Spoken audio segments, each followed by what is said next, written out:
Good morning, everybody. It is September 6th. I was about to say 9. Yeah, it's 9:21. I got confused. I was like, is it September 21st? No, because the 9 and the 21. It's 9:21 a.m., September 6th. Welcome back to another market open. We are here today. Markets are kind of flat in the pre.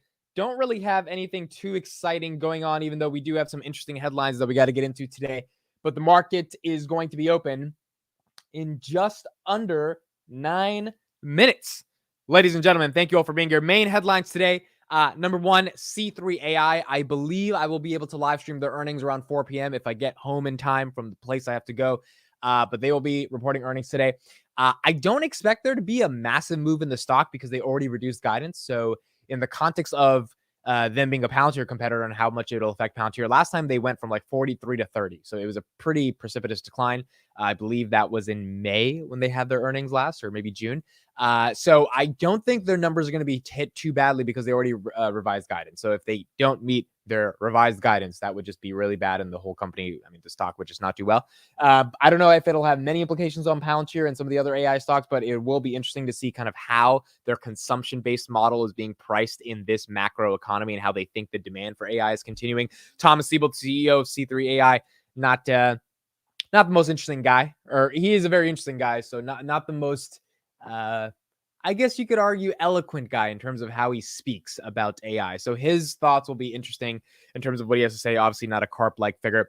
And then on top of that, we got more updates going on with the Disney Charter Communication saga. So we got a lot to go into as we enter that part of the world. Victor, ER was right. Roy Dominic, Miami Ren, Freddie, Sasky Rose, Ernest, Iceman, JJ, Juan, Carlos, Socrates, Victor, Kimber, Sethi Roth, Jeremy, Ramu, Imnab, June, Seko, Iceman, Julio, Warren, Puffett, Joshua, Dan, Model Society, Pete, Emmanuel. Thank you all for being here. Power, Napster, Kanom, Tobor, Chris Clark, giving off strong. Can I interest you in the word of God vibes with the picture? You guys like the picture? Got the sun shining on the back of me. It's crazy.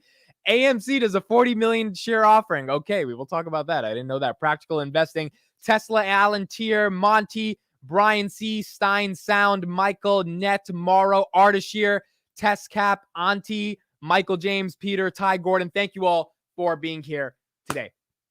All right, we got a bunch of stuff to get into amid Jehovah's Witness. Bro, I never understood the difference between a Jehovah's Witness and a Christian, even though I had a bunch of them come to my house when I was little and they were preaching some stuff, and I was always confused. I guess I got to do the research one day to actually understand what is the difference.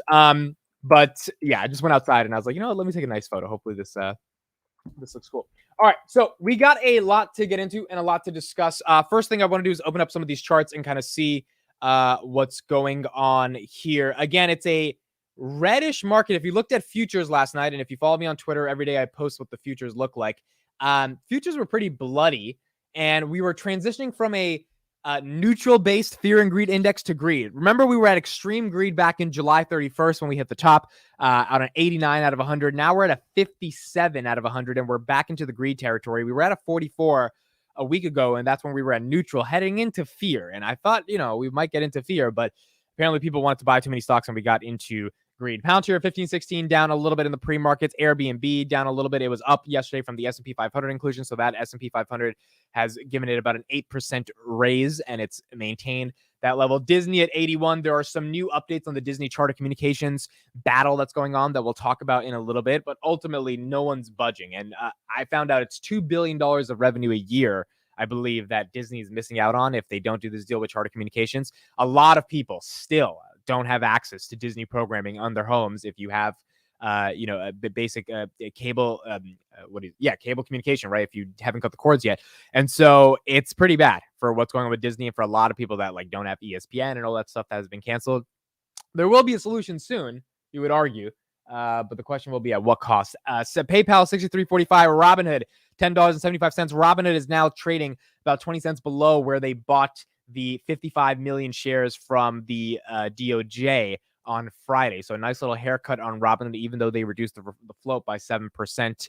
Tesla at 256, SoFi at 875, Nvidia 485, Apple at 188. So let's take a look at Spotify. The reason for this is because the Wall Street Journal did an entire editorial piece on them yesterday, 159.32 on Spotify, basically saying that the company doesn't make any money. They have no idea how to monetize podcasts and that they've wasted a lot of money on buying up these exclusive podcasts. I was interested why they did such an exclusive on Spotify.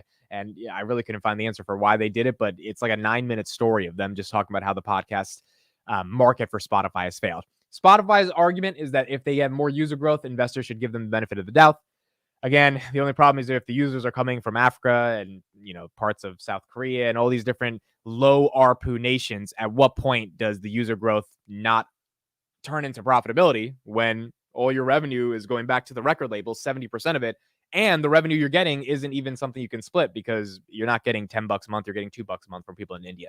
And so it's a difficult situation that they're in, and it'll be interesting to kind of see how in their next earnings, how they continue to weasel out of it. They'll probably get another 30 million users. That's great, but this is one of those businesses where blitz scaling doesn't necessarily work given the nature of the record labels here. NASDAQ at 14,020, Rocket Lab at 653, Meta hitting 302 in the pre-markets. Meta continuing to get higher. C3 AI at $32 right now, up 1.81%. We will see where it goes after the earnings call today. And again, I expect them to be in line with earnings because they already lowered guidance a little bit before. Joanne Meek says, "You are looking good, Amit. I can't believe you used to be heavy. You look like a skinny person." I appreciate that. I'm down.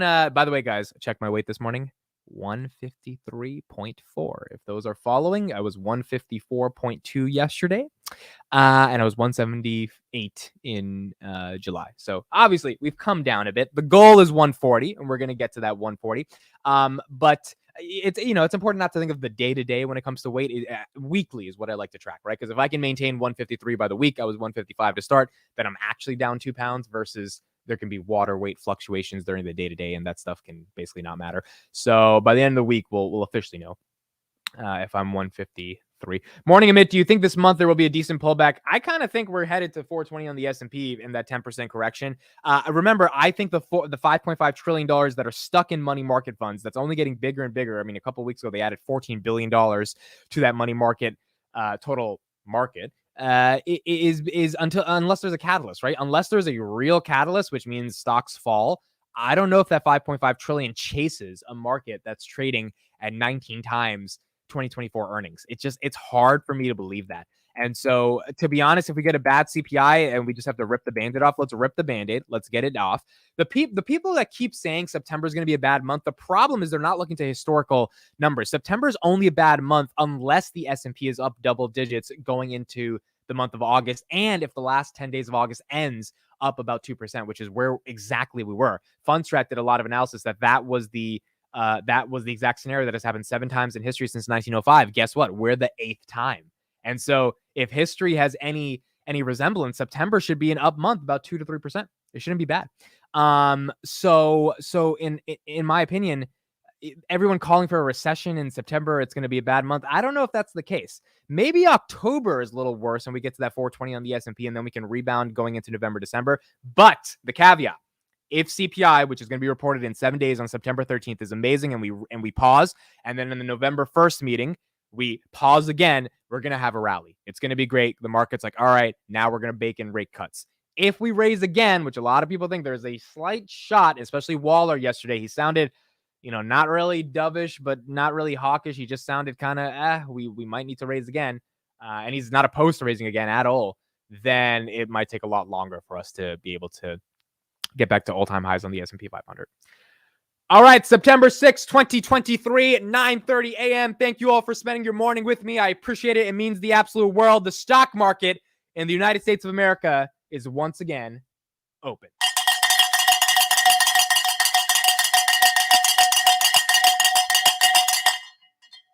Wake your ass up. Here we go. Palantir, $15.17 down 0.43%. Still not down as badly as it was at the 1480s from the Morgan Stanley report. So Palantir still doing well and recovering a little bit from when that report took us down. Disney at $80.88. Disney at risk of 90 cents going below $80. I don't think we've hit below 80 yet on the 52 weeks. So it'll be, 52 week was $80.53. So let's see if we actually get below that $80. Airbnb at 141, maintaining its S&P earnings, or S&P inclusion into 500, S&P 500 pump. Paramount at $13.52, Netflix $4.49, PayPal $62.94, Robinhood Tesla, 254. Tesla made a nice recovery yesterday after it was at like 245. So it recovered pretty decently from the decline on last Friday. SoFi at 873, NVIDIA 485. NVIDIA still stuck in that 480 range, which is still phenomenal for NVIDIA to be there after they had that earning. So NVIDIA doing good at 485. Apple at 188. S&P 500 447, below 450. So we're below 450 on the S&P 500. Let's see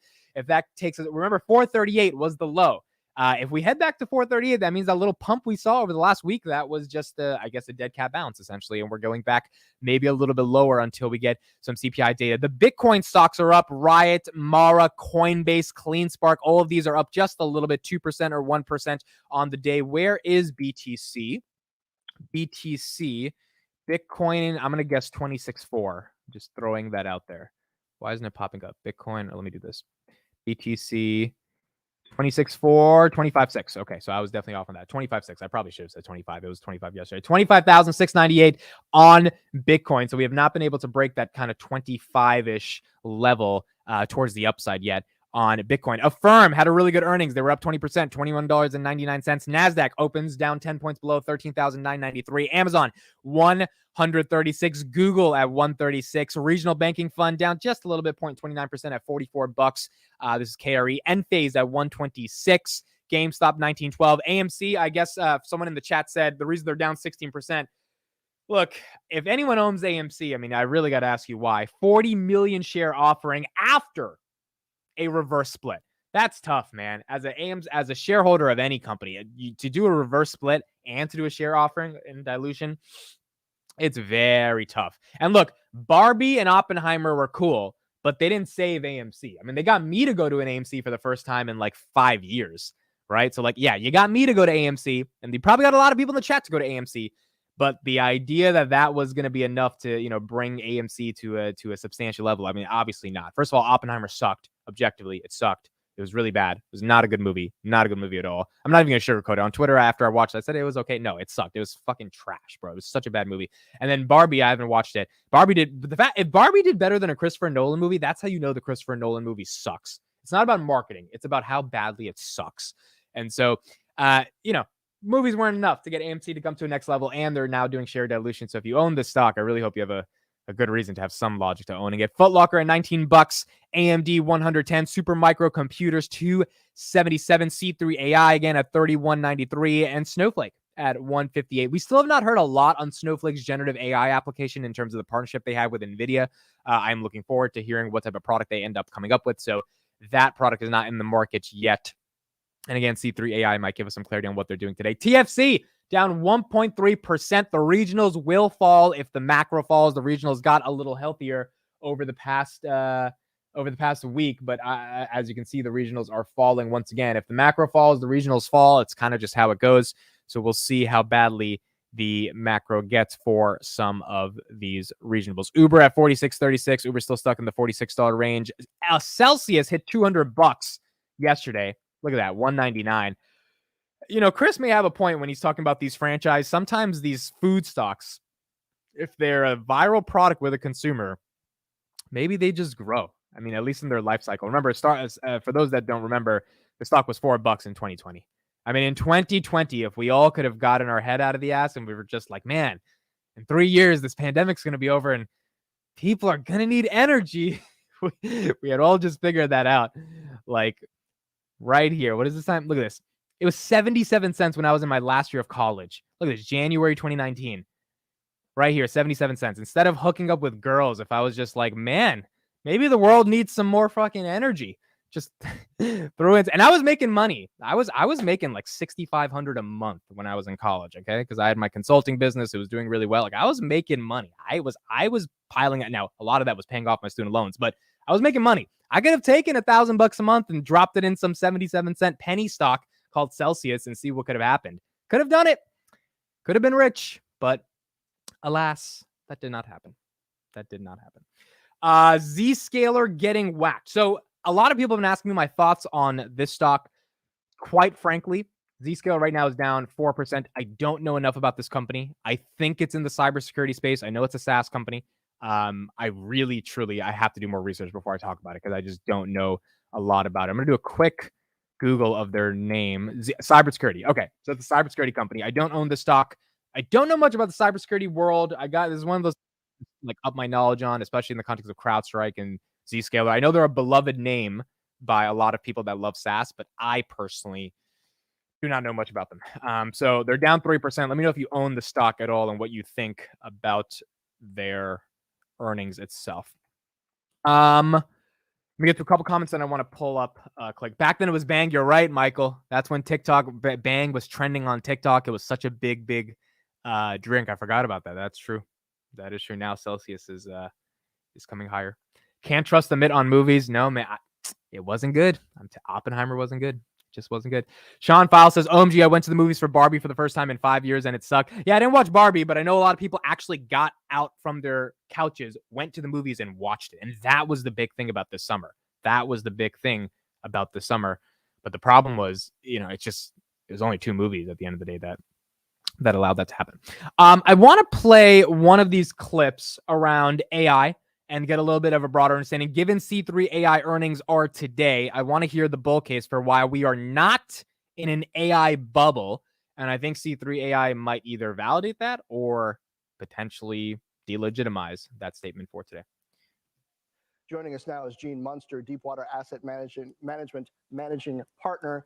Gene, good to see you. But okay, AI might not be a bubble, but every company that's claiming to be an AI play isn't. So there might be little bubbles, right, here and there.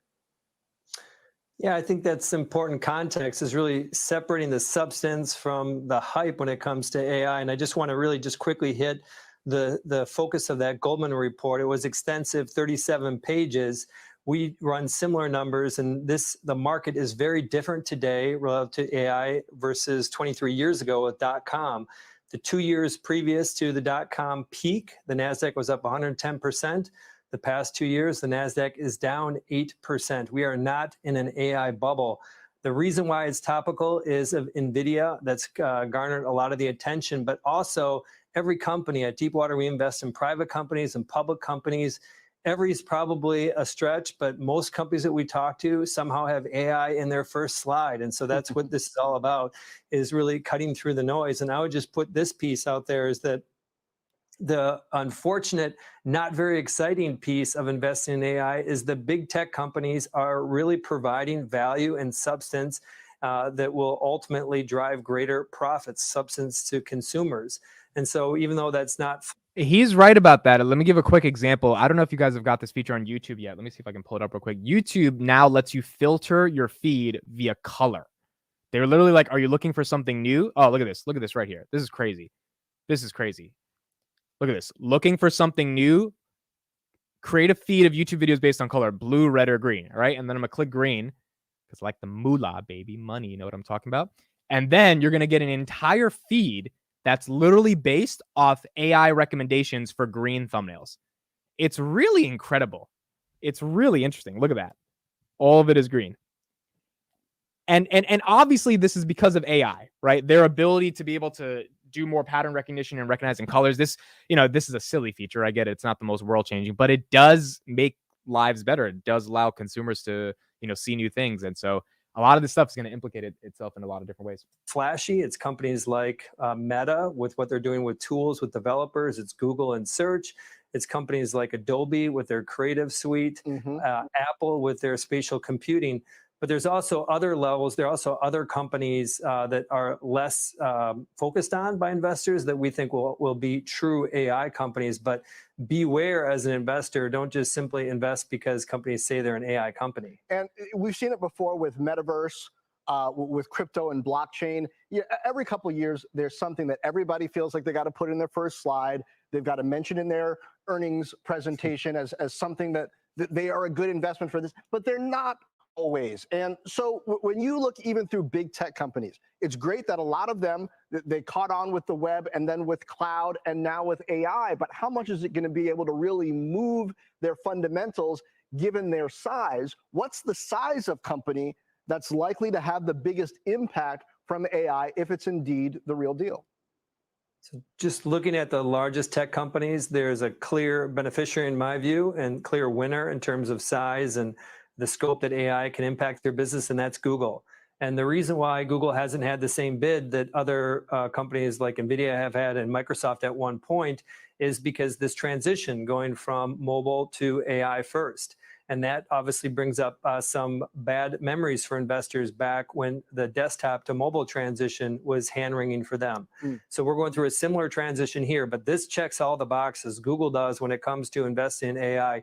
Search is just over half of their. I agree. You know, I kind of agree with him. I also agree with Chris. I mean, Google is one of those companies that has not gotten the multiple that you would expect from an AI play. Google has done $78 billion in revenue last quarter, or 72, sorry. Apple did 81, and Google's growing on all metrics. Apple's only growing in services. And as we talked about yesterday, is services really the thing you want to bet on? Like, I don't understand why anyone would buy Apple stock right now. I still think Apple could go into the 200s, right? Totally fine, whatever, Vision Pro, I get it. But you're buying a company at 2 point something trillion, whereas Google's at 1.72 trillion, and it just hasn't received a crazy AI multiple yet. It's only up 50% for the year. And I know 50% is amazing, but again, their earnings are also amazing as well. Again, Apple not really growing. The Vision Pro has to be their next level of growth. iPhone 15 has to do really well. I might upgrade to the iPhone 15 if I can trade this one in for free. If not, I'm definitely not doing it because I'm not paying money for this iPhone. And then on top of that, you got to get, people to buy this $3,500 Vision Pro and have that be your next S curve. I don't know. It's a hard bargain. If you missed out on Apple, you missed out on Apple, right? Now, is Apple going to be here forever? Is it still probably worth buying? I guess so. Yeah, that's fine. But you're not getting insane amount of growth when it comes to Apple. And so Apple, where's their AI moat either, right? That's also like, is Apple coming out with LLMs or something? What are they doing? Google has every consumer in the world in their pockets. So their ability to unlock AI pretty much overnight, along with their TPUs it's incredible. And the cloud business is growing as well. So, I agree with Gene there. NVIDIA has gotten the multiple. Amazon to an extent has gotten some of these multiples. Google has not. NVIDIA down a little bit now today, 0.48%. And maybe Google really is that underrated AI play over the next 5 years, just given what they're able to do with the cloud. The Google Next event was obviously very exciting to see some of the stuff they were talking about as well. Speaking of AI, Palantir's Alex Karp gave an interview yesterday. I reacted to the interview. My Palantir daily live streams are back every day at 9 p.m. Eastern, so we reacted to the stream for the past 20 minutes. It's in the timestamps if anyone wants to go check it out. And basically what Karp was talking about was this idea of how do you sell software to a country that needs the best software without realizing that they can't cheap out on it. And he was kind of being very blunt to a lot of the people who I'm assuming are from NATO that were in the room, that look, if you cheap out on a product like this when it comes to defense, you're going to get screwed. And he was pretty explicit about that. If we have the ability to sell them our software, we're going to sell them a shit ton of software if we can get through the door. I don't think Google or Microsoft, necessarily as bullish as I am on those, are going to be going after the defense spending NATO countries that, need some type of Gotham-esque product. I don't think Google and Microsoft even have those type of products, nor do they want to get involved because their employees are going to cry about it and then they're going to, revoke from that stuff. So this really is a $100 billion market for Palantir to be able to capture. And Karp was very explicit in the interview yesterday about how, in order to procure software from countries in the West that believe in liberalism and democracy, they should be procuring software that helps them protect that stuff. And Palantir is the only company in the world that really, is able to offer that software in a meaningful way. So it would be interesting to see over the next couple of months if that leads to any more international revenue growth. That was growing about 30% for government to 79 million last quarter. If that can get to 100, 150 million by the end of the year, that would be pretty good for Palantir. Apple flat for 2 years. They were at 125. Yeah, Apple has not been flat. I think the stock is up 40% in the past year. It's not about Apple being flat. It's more so about where you see the future growth. Remember, Apple was at 180 in January 2022 as well, right? What happened with Apple is they dropped really badly in 2022, just like everybody else. That's why, again, 2022, it really was the best time to buy stocks. I mean, look at that. It went to 123 January 5th, 2023. And if we just go here, 178. Yeah, right here. Look at this. 181 January 2021 and then 178 August 2022. So pretty much the same, almost the same prices as right now. And then you saw that massive decline back in January 2023. And so, when the dip happens on these generational companies, it's usually a good thing to buy them. But the question is now for future growth. I mean, like for Apple to double, it has to go to a $6 trillion company. I don't know, man. Maybe I'm not playing up the Vision Pro as much as I need to, but that would be pretty tough. Let's look at this headline here on CNBC. This was an interesting headline that caught my attention. Why is Palantir moving aggressively this morning? I have no idea. Quite frankly, I have no idea. I guess people want to buy some Palantir stock. That's there's no catalyst that I'm seeing right now to pump it this high. Apple buying Disney would be a storybook ending for Iger, but fairy tales aren't real. This was an interesting one as I was reading today. So let's read a little bit of this. Since his return in CEO in November, Iger has kept Disney's connection with jobs alive. A few months ago, since many Disney employees came to their offices, they find copies of a book, Make Something Wonderful. Iger sent an email to all Disney employees touting the book, describing it as another tool from Steve, a resource for you, the reader, to spark the creativity that lies in all of us. Selling Disney to Apple would be a storybook ending for Iger, who could argue the best way to transition Disney into a modern media company is to pair up with the most successful technology company in history. I agree. And I would love to see that happen, quite frankly. That would be amazing. Disney's family-friendly brand may be a fit with Apple, which appeals to consumers all around the world. Still, it's not clear that Apple would have any interest in buying Disney. Beyond its treatment of an M&A as anathema, oh, that's a word. What is that word? I'm going to put that word in Google. We're going to go to that for the word of the day. We're going to go back to that. All right. Apple has no core competency running theme parks or selling the kinds of consumer products Disney offers. It almost certainly wouldn't want to be in the dying cable television business. And then you got some regulatory issues here, obviously, with Lina Khan running the Federal Trade Commission, which has tried to crack down on big tech. The chances of the U.S. government allowing Apple to increase its dominance of the global economy seem minute. Probably would not let them buy Disney. An agreement would mean Disney's corporate culture would have to blend with Apple's culture. The Bob Chapek era at Disney illustrated the strength of Disney's existing culture and showcased how so many changing employee attitudes of expectations isn't easy, even for someone who had spent 3 decades at the company. Merging the two distinct, well-established cultures seems like a potential recipe for disaster. Some examples of large media mergers: AOL buying Time Warner, AT&T buying Time Warner, CBS and Viacom merging, Discovery and Warner Media merging is immense value destruction. They are right about that. I mean, those stocks have not done well since those companies tried to come together. And a lot of those times it took like 2-3 years for those mergers and acquisitions to even go in place. I think Apple buying Disney would do a couple things. I think it would cement Tim Cook's legacy, who has never pulled the trigger on buying anything. I mean, look, the guy missed out on Tesla, and Tesla was a success. So, I mean, it was Tesla's $1 trillion company. Imagine if Apple, a $3 trillion company, bought Tesla, a $40 billion company, and Tesla turns into $1 trillion company. Now, look, if we do revisionist history, Elon Musk probably would have never bought Twitter, which means we wouldn't really have a platform for free speech. Elon Musk probably would have never been able to be himself because the goal, Elon kind of bursted out of his shell over the past year, right? Like he turned into the guy who doesn't give a shit about what you say, politics, really became based, right? He became that guy. He doesn't give a shit. And you can do that when your company is worth about $1 trillion.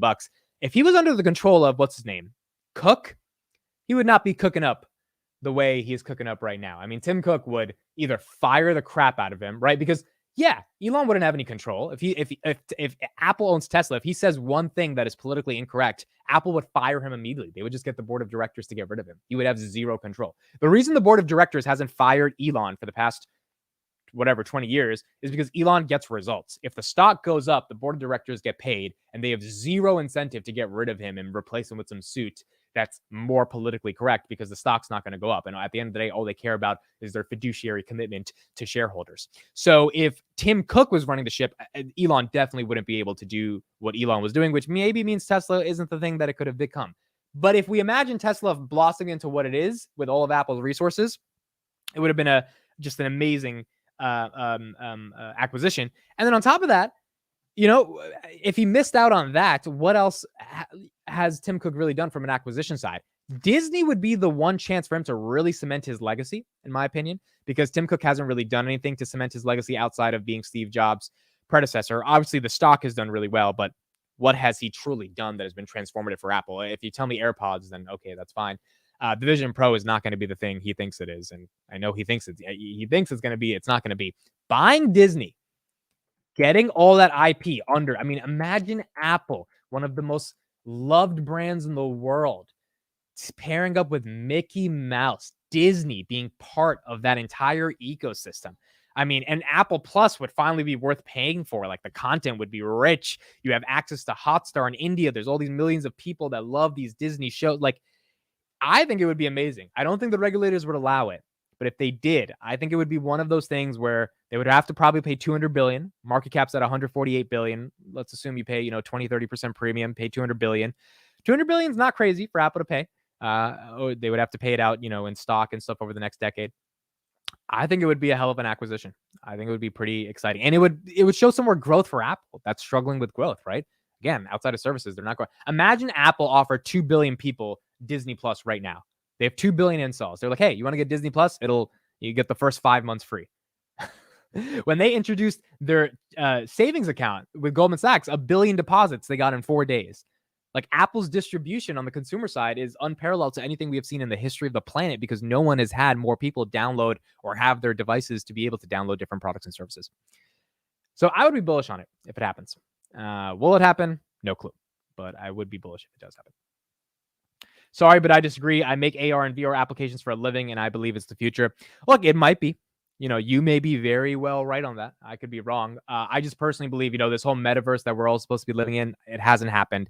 I kind of think AR, VR is going to be very, very niche. The average person that has an iPhone is not going to be stuck in some VR product for hours a day, which means it might be a big industry. But the idea that it becomes the next S-curve of global growth, that seems more like it's AI enabling consumers to do things, not like you're in a headset doing things inside some virtual world. And look, the Vision Pro sounded cool when it came out, but like, no. I mean, I just don't see it. And I guess I got to be proven wrong. I don't see 2 billion people using this thing every day. Maybe like 100 million people every day.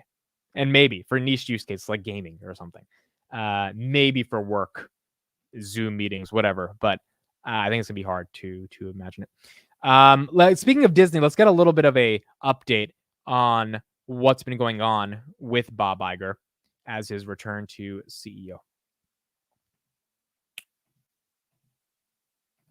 Joining us right now is Alex Sherman, CNBC media and technology reporter. His latest article details the story behind Bob Iger's succession search, his choice of Bob Chapek, and his path back to the company. And Alex, what can you tell us about this?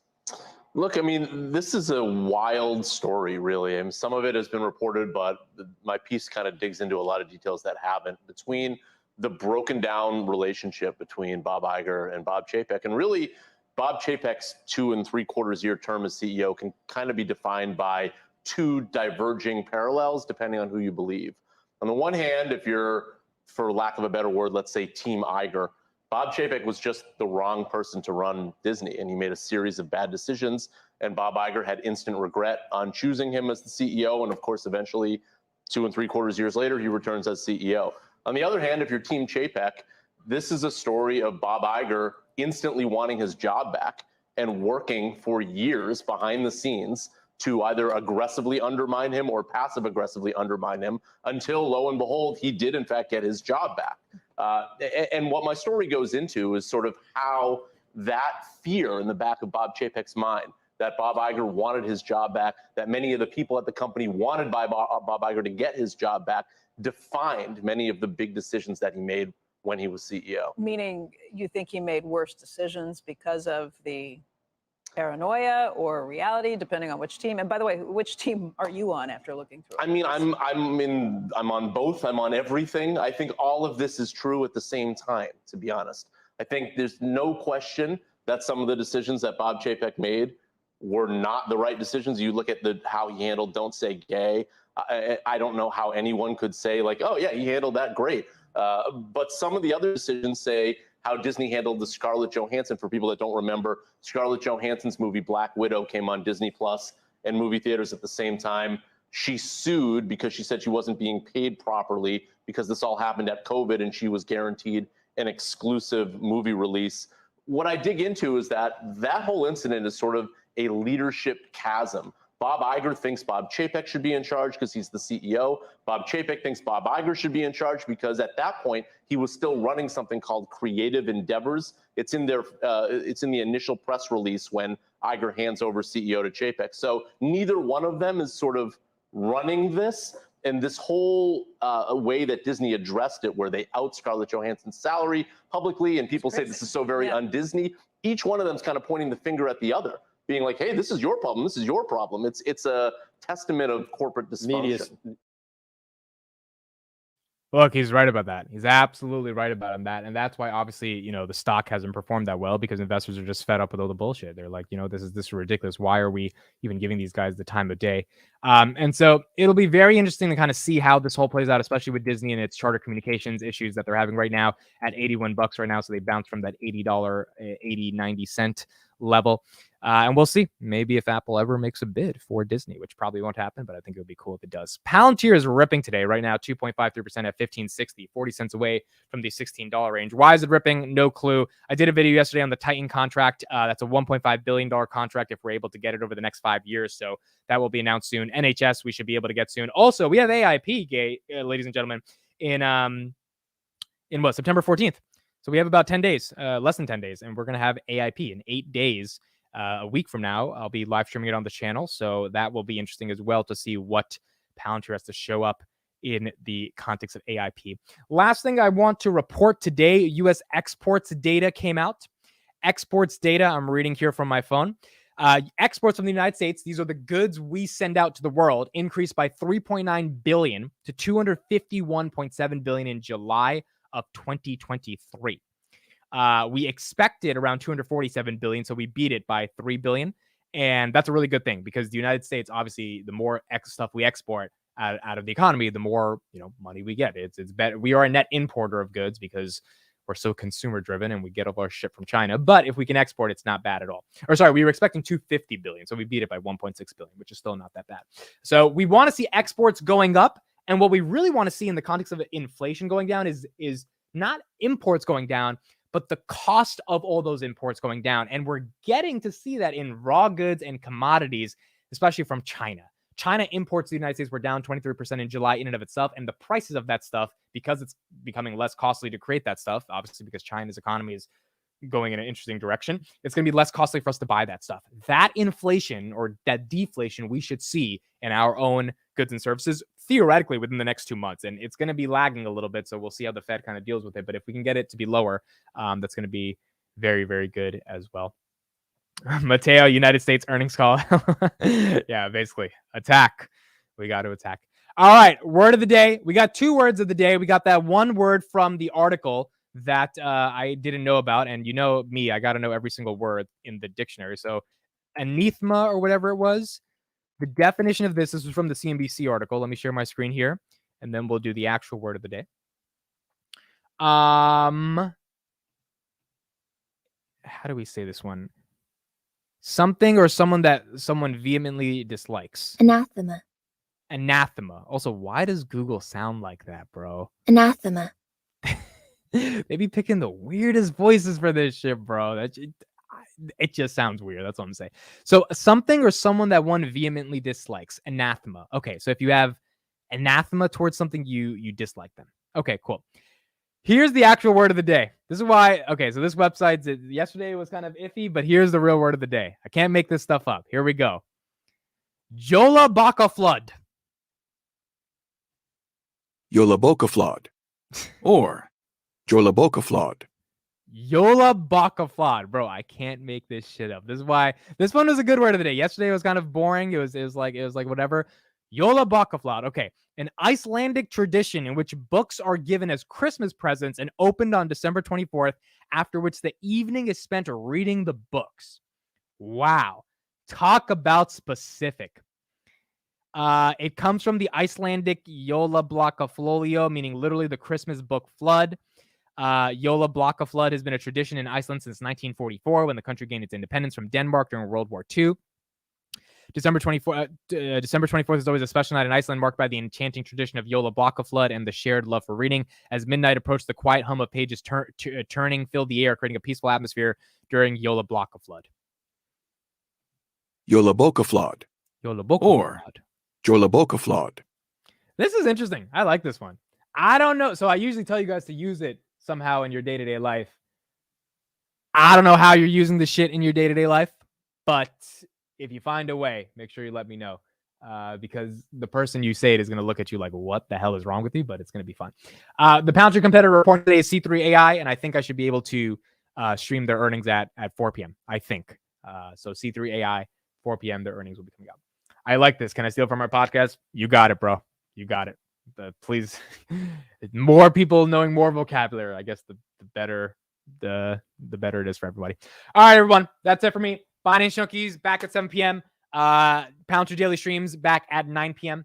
And I'll probably have one more video coming out today a little bit later. Thank you, everybody. I appreciate it. Thank you all for joining. Have a great Tuesday. Today's Tuesday, right? Wednesday. Today's Wednesday. Have a great Wednesday. And I'll see you guys tomorrow. Oh, by the way, real quick before you leave. Okay, real quick. I got to test one joke on you guys. Okay, got to test one joke. So yesterday on the Palantir Daily Stream, right, I was doing this joke. And I was saying, go follow my ex in the description. When in reality, my ex is not in the description. I'm just referring to Twitter as my ex, right? So I did this joke, and I just want to see what you guys think of this joke. Let me know what you guys think. Okay. So the joke was, my ex isn't in the description. She doesn't even know I do YouTube. In fact, my ex was a communist, but I was trying to acquire capital. And so I guess I didn't pass the marks to her test to be a good significant other.